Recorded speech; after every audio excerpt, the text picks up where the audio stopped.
Siddhartha, então que alegria poder gravar uma carona do empreendedor com você. Obrigado por dar essa oportunidade aí. Eu tava falando muito com você durante a última semana ali. Você tava falando que você teve vários desafios na tua carreira. Pode contar pra gente qual foi o maior desafio que você teve até agora na tua carreira de empreendedor? Acho que o maior desafio é a transição de empresa bem pequenininha para meio pequenininha, para não tão pequenininha, para uma empresa com um porte razoável e aí ser uma grande, ou estar inserido numa grande corporação. Então acho que a mudança de estratégia, a mudança de jeito de se portar e de jeito de tratar as coisas é que acho que é que é o maior problema, ou a maior dificuldade dentro das coisas, né? E obviamente, né, passar por épocas ruins, a gente, em determinado momento a gente quase quebrou, então isso também foi difícil, né? Mas acho que adaptar ao longo das mudanças é a parte mais complicada. Falando em desafio, né, em mudança de empresa de pequena para grande, uma coisa que você comentou bastante ali que você planejou uma empresa, né, pensou em uma coisa e acabou acertando um outro ponto. Como é que foi a história? A gente iniciou a empresa com equipamentos para esporte, né, placares, sistemas de cronometragem, e um belo dia um cara pediu para colocar um placarzinho dentro de uma locomotiva. E aí a gente fez e foi fazendo e aí virou a empresa totalmente para a área de ferrovia, né, até que foi vendida, mas então a gente mirou em placares e acabou acertando nas locomotivas. Bom, e aí, daí quando você fez o primeiro negócio, quando você fez o primeiro placar, né, para ferrovia, você já achou, puta, esse é um grande negócio, eu vou manter nisso, como é que foi? Não, na verdade é muito orgânico, né? Quando você tem uma empresa pequena, que era o tamanho, tinha, sei lá, 3, 4 pessoas na empresa, você não... tudo sempre parece muito maravilhoso e tudo sempre parece que vai dar errado. Então tem até a clássica anotação que não foi minha, foi do meu sócio. No final do ano a gente fez esse primeiro displayzinho lá para colocar dentro da máquina e ele anotou lá no caderno dele, quando a gente estava discutindo como é que ia ser, prestar atenção nessa área de ferrovia, pode ser legal. Então tinha uma anotação lá e volta e meia a gente voltava aí, ó, pode ser legal. Pode ser legal. Então, assim, não dá pra você saber, né? Porque... Não dá. Não, isso que eu acho legal, assim, todo mundo, né, que você conversa, quando pensa assim, vou abrir uma empresa, ele sempre pensa num negócio muito maravilhoso, que é alguma coisa que a pessoa gosta e tudo mais. Ah, não. Bom, eu, por exemplo, eu gosto de tirar sarro, porque eu olhava aqueles palestrantes maravilhosos, sabe? E dizia que o pessoal ganhava muito dinheiro com palestra e tudo, e eu falei, cara, eu quero ser palestrante também, né, cara? Aí beleza, comecei a criar palestras e tudo mais, apresentei essas palestras em alguns lugares, vendi essas palestras em alguns lugares. Aí eu comecei a entrar no ramo de consultoria, né, consultoria de estratégia. Aí de repente, quando eu vi, a palestra ela só fazia parte do meu programa de consultoria, mas de maneira nenhuma ela era o meu produto principal. Até hoje, a palestra é, sei lá, 10% do meu faturamento. Se você olhar, assim, obviamente a gente é tendencioso e a gente vai tentar ficar próximo do que a gente gosta, né? Mas eu sempre digo que para você fazer o que você gosta, você tem que fazer muito do que você não gosta para dar certo de fazer aquele pouquinho que você gosta. Só por aquele pouquinho, né? Por aquele pouquinho, e pode ser que aquele pouquinho vale a pena, né? Toda montoeira de coisa que você tem que fazer, de outras coisas que não te agradam, né? Para resolver aqueles 5 minutos de prazer de fazer determinada atividade. Então... E é engraçado como você falou, a gente começa a criar uma resistência, né? A uma mudança. Quando você pensa em uma coisa e vem uma outra oportunidade para você, você tenta sempre voltar, né, para aquela coisa que você tinha paixão, aquilo que você queria fazer e tudo mais, mas quem escolhe as coisas às vezes é o mercado, né? A gente tem uma célebre frase de quando tudo está muito ruim ou quando a gente está desanimado, né? Tinha a célebre frase que capitalista não tem sentimento, então não interessa o que você quer. Se você entrou para fazer empresa, você entrou para fazer empresa, você tem que pensar simplesmente o que é aquilo ali, daí você decide se você quer continuar com a empresa ou não, mas tem que ser totalmente separado. né? Se você conseguir separar isso, aí você consegue olhar com mais clareza as coisas e tentar escolher melhor. Senão vai ser sentimento. Sentimento pode dar certo, pode não dar certo. Pô, desculpa a concentração que tá difícil, cara. Olha só o cachorrinho olhando pra gente ali. Uma cara de bonzinho. Pô, desculpa aí, gente, mas olha, tá difícil a concentração aqui nesse momento. Pronto, ele olhou pra frente e estamos saindo de volta. Desculpa de... Mas... E me diga o seguinte, essa situação de transição que você falou ali, qual que é a maior diferença, né? A maior parte dos empreendedores aí, que é o nosso público, tem empresa de pequeno porte, no máximo uma empresa ali com 20, 30 funcionários. O que você vê, o que você viu ali de mudança de pequena para média empresa? Como é que foi? A governança, acho que o grande lance, e é um troço que é muito chato, ninguém gosta de fazer, e é extremamente importante e necessário, governança. Então, começa com uma organização, obviamente quando você tem uma empresa bem pequenininha, 100% das coisas estão na tua cabeça, né? E aí quando ela começa a crescer, 100% das coisas continuam na sua cabeça e você compartilha algumas delas, mas chega um determinado momento que se você não tiver uma organização completa, sistema, processo, sistema de gestão de qualidade, né, se for atividade industrial ou mesmo não industrial, se você não tiver governança, e aí os níveis de governança vão subindo conforme a empresa vai crescendo, o nível vai subindo e se tornando extremamente oneroso e dolorido, né? Você não vai a lugar nenhum. Então esse acho que é o principal ponto aí de atenção, né? Uma empresa, a gente teve, vamos dizer que a gente, assumindo que a gente teve um sucesso, né? Uma grande parte do que a gente conseguiu colher foi porque a gente em determinado momento decidiu espontaneamente, né, que a gente deveria se organizar de uma forma que fosse possível viver daquele tamanho, mas que se crescesse não fosse a organização em si não fosse o limitante do crescimento. E depois, obviamente, depois da aquisição, a gente conseguiu tocar com o mesmo modelo até a aquisição, e depois da aquisição por um tempo ainda, mas depois teve que trocar também o modelo de controlar as coisas, porque aí exige um nível de controle diferente. Você falou um pouco da aquisição ali, quer contar um pouquinho para eles o que é? O que aconteceu?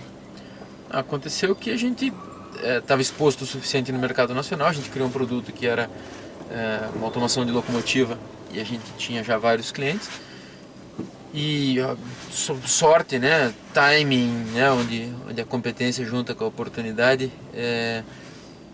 uma empresa americana veio, subsidiária da Caterpillar, e queria entrar no mercado brasileiro, comprou uma empresa lá em São Paulo e depois também precisava, para cumprir o plano de negócios da Caterpillar, que era entrar no mercado ferroviário, precisava de sistemas de eletrônicos. E aí os caras vieram, conheceram a gente e na verdade eles vieram por acaso aqui, eles iam numa outra empresa, e aí pararam aqui porque um cara disse, mas tem uns outros caras lá que também, né, que também fazem. Uma coincidência daquelas boas. E aí os caras se impressionaram com o nível de organização e de controle que a gente tinha para uma empresa pequena e com os produtos, obviamente, que a gente tinha desenvolvido. E aí eles fizeram a proposta e a gente vendeu a empresa para eles e passou a trabalhar aí dentro dessa empresa. Então vendeu e continuou trabalhando. Eu continuo até hoje e o sócio, que é o outro sócio, ele saiu 3 anos atrás. Quando você fala, até é boa essa dica que você está dando pro pessoal, muita gente hoje tem o sonho, né, de fazer a mesma coisa que você fez, que no caso é preparar uma empresa para um aporte no investidor ou para vender para uma empresa maior.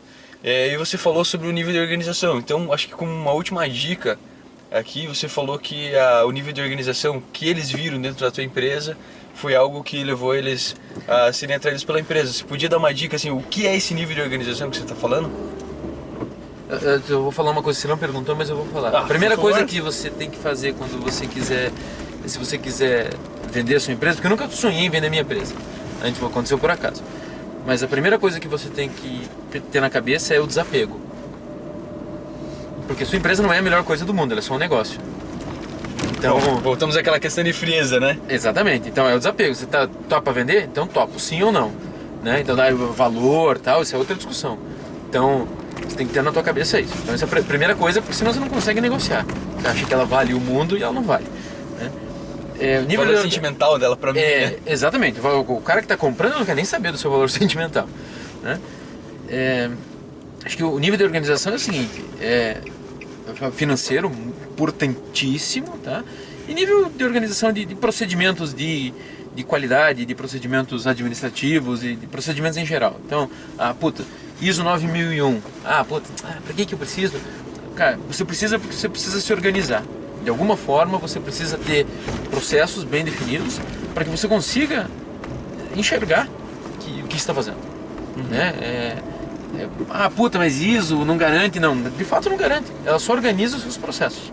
Então, se você tiver um bom produto, um bom negócio e conseguir implementar adequadamente a ISO, que não é ISO para papel, né? É ISO para ou qualquer outra, né? O certificador não faz diferença nenhuma. Se você se organizar adequadamente, vai ficar tudo bem. Controles financeiros, fazer as coisas do jeito certo. Então, governança tem muito a ver com sempre fazer as coisas do jeito certo. Então, trabalhista. Quando a gente começou lá para trás, um belo dia a gente senta, tá tomando uma cerveja e decidiu, ok, a gente vai ter funcionário, muito bem. A gente só vai fazer do jeito certo. Perfeito. Nem que isso custe não ter funcionário, nem que isso custe a gente trabalhar mais, mas a gente só vai fazer do jeito absolutamente certo. Por quê? Porque se for vender, quem vai comprar vai te mandar uma equipe de auditoria e os caras vão passar semanas escarafunchando a sua vida.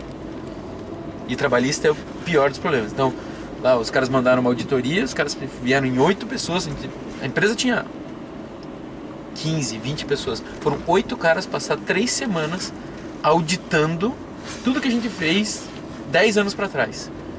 Então, tinha que ter papel guardado, tinha que ter evidência de tudo que estava feito, tinha que ter os registros de tudo. Então, todo esse obviamente demanda tempo, demanda organização, demanda controle, né? E aí os caras não acharam nada, né? Então, isso que era o importante, né? Isso era fundamental, porque inviabiliza o negócio. Exatamente. Depois eu participei indiretamente de alguns processos de aquisição, porque essa empresa que comprou a gente também comprou um monte de empresas ao longo dos anos. E você vê negócios que foram até um determinado momento e pararam por problemas de documentação, por problemas do cara não fazer a coisa certa, de jeitinho aqui, jeitinho ali. Não dá. Principalmente se vier uma empresa estrangeira, né? O cara não toca o risco e aí a empresa não vale nada. O pessoal tem que saber que as empresas elas têm que ser sérias, né? Sim. Tem duas lições muito importantes ali, eu quero dar uma ênfase só para ter certeza que todo mundo entendeu, sabe? Duas coisas que eu acho que são fundamentais e não foram faladas até agora. Então realmente ênfase no fazer o correto. Muita gente tá fazendo hoje, né? Vamos fazer meia nota, não vamos registrar funcionário, vamos fazer por contrato, vamos contratar uma PJ quando o cara é funcionário. Isso existe demais no mercado. Esse é o início do fim. Esse é o início do fim. Então se você está interessado, né? Não só em vender, mas se você está interessado em não ter problemas futuros com a tua empresa... Se você está interessado em encostar, porque a gente não fez... nós vamos fazer certinho porque nós queremos vender. Não, eu nunca quis vender. A gente fez certinho porque a gente queria chegar em casa, encostar a cabeça no travesseiro e dormir. E ficar tranquilo, exatamente. Porque para não ter rolo, para não ter... você conseguir fazer a coisa direito e daí não ficar com medo de fazer um negócio. Então, o teu negócio vai ser limitado à sua capacidade inventiva, à sua capacidade de entrega tecnológica, de custo, sei lá, qualquer coisa. Mas não, eu não posso ir ali porque eu vou me expor. Aí não. Então esse tipo de coisa é importantíssimo. Não precisa viver com medo. E eu gostei muito do que você falou, porque quando você vai em algumas empresas, né, e você vai conversar com elas e com as pessoas, com os donos da empresa e tudo mais, eu acho extremamente engraçado, porque todo mundo fala do seu... eu peguei a caminho errado, né? Acho que não. Você vai assim e você começa a conversar com as pessoas, olha, qual que é a sua empresa? E a pessoa trata a empresa dela como se fosse o filho dela, né? E um filho você nunca vai vender, né? Nunca vai fazer alguma coisa assim. E isso afeta a capacidade da pessoa De julgar. de julgar, exatamente. E ela evita com que a pessoa pense com frieza. E você, como você disse realmente, você precisa avaliar um negócio com uma frieza. Capitalista não tem coração, né? Como é que é a frase? Capitalista não tem coração. Capitalista não tem sentimento. Não tem sentimento. Então é realmente algo muito importante.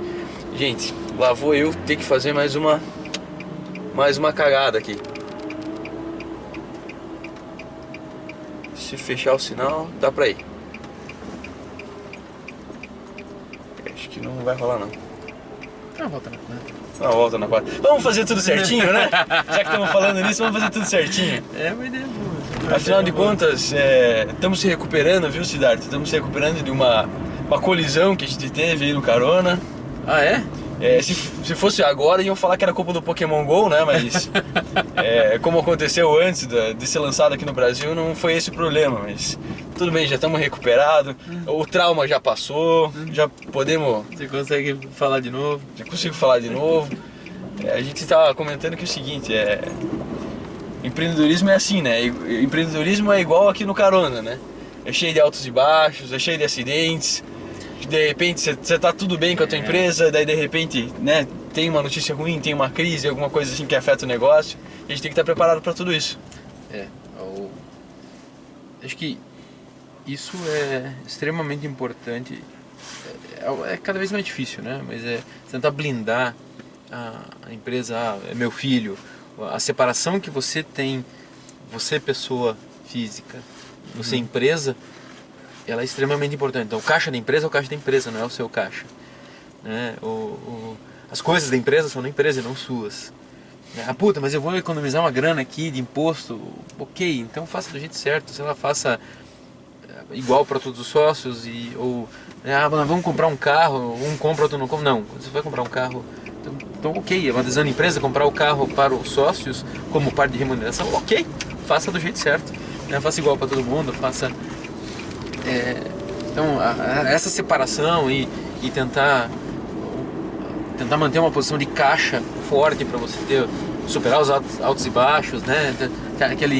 Obviamente todo mundo tem que comer, né? É fácil falar quando você já passou pelo assunto e deu certo, mas a posição de caixa forte te põe numa situação confortável, inclusive para decidir, inclusive para ter a cabeça fria para tomar uma decisão arriscada, né? Então, isso é uma coisa importante também de tentar manter. Cada vez mais difícil, mas não custa tentar. Eu acho interessante o que você falou agora, que o pessoal comenta muito. Eu sempre, acho que desde que eu era criança, eu escuto no rádio, né? Sempre aqueles programas sobre finanças e o cara falando, né? A caixa da empresa é uma coisa, a caixa o teu caixa é outro, né? O teu dinheiro pessoal é um, o dinheiro da empresa é outro. E todo mundo fala isso na teoria, né? E eu vejo muita empresa que não tem uma diferença na prática. Não, mas é uma confusão. E cada vez fica mais confuso, né? E esse é o meio do fim. Esse é o meio do fim. Já vimos o começo do fim, o meio do fim. Tome cuidado com essas coisas. E eu acho interessantíssimo essa parte, porque tem gente que divide o caixa fisicamente. Tem gente que divide o caixa através de planilha. Não importa o método que você use para fazer isso, mas você tem que ter consciência que você precisa, de um jeito ou de outro, você precisa... O ideal é que você divida. Uma coisa é uma coisa, outra coisa é outra coisa. Que não circule nunca dinheiro seu pela empresa. Mesmo que depois, se tiver qualquer discussão de qualquer coisa, isso vira uma geleia, você não consegue sair sócio, dela. Né? Se tiver sócio, pior ainda, né? Então, a grana da empresa é da empresa, só circula o dinheiro da empresa ali. Mas a empresa pode me emprestar? Olha, não sei, se todos os sócios concordarem, se você pagar uma taxa de juro, se você... pode até ser. Aquela taxa de juro bem abaixo do mercado, assim... Não tem problema nenhum. Não, você tem que remunerar os outros. Por que só você? Sim. Né? Então tá bom, então empresta a mesma quantia pra todo mundo. Né? Na outra. Na outra? Mais uma, então. Então é isso que precisa... Assim, uma coisa é uma coisa, outra coisa é outra coisa. Senão não vai pra frente. Eu acho que hoje ficou pra todo mundo uma lição muito boa, né? Você falando de organização é uma coisa. Agora, todo assunto que a gente comenta aqui, você bate mais forte na organização. Dá pra ver bem, né, o senso de organização que você tem dentro de você e dá pra ver o porquê, a razão do teu sucesso, né? De novo a questão da organização, a questão da governança. Siddhartha, muito obrigado, estamos chegando aqui na esquina já do teu trabalho. Muito obrigado pelo teu tempo, eu sei que você estava numa correria tremenda, né, para atender, eu sei que... Ainda tem 10 minutos para a próxima reunião, tá tranquilo. Tem 10 minutos para a próxima reunião, assim, não tá nada corrido, né? Mas assim, o dia de todo mundo, mas obrigado por ter tirado um tempo, o pessoal vai gostar muito, né, do teu conhecimento. O importante é poder ajudar muita gente com relação a isso que você está passando. Tá bom? Muito obrigado, eu vou já encostar aqui. E, gente, até a próxima. Valeu.